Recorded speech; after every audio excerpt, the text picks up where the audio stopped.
tindahan. Eh, nag-overtime ka na, nag-early time in ka pa. Iba na yung tinatrabaho mo, no? Mamin ka sa akin. Aga-aga, my God. Po! Maxie, finish your food. Ang sarap-sarap ng linuto ng mami mo. Kainin mo yan.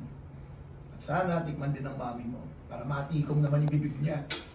How dare you disrespect me in front of my daughter? And look at what you're doing.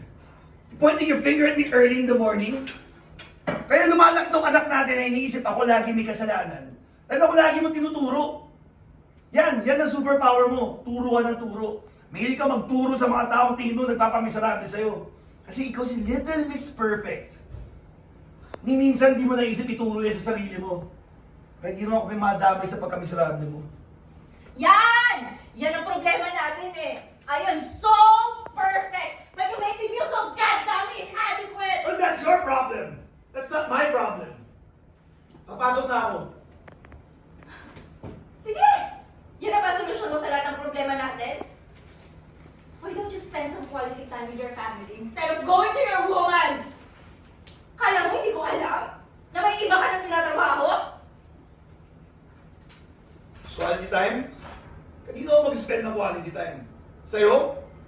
O sa anak kong nag-walkout na? Una na ako.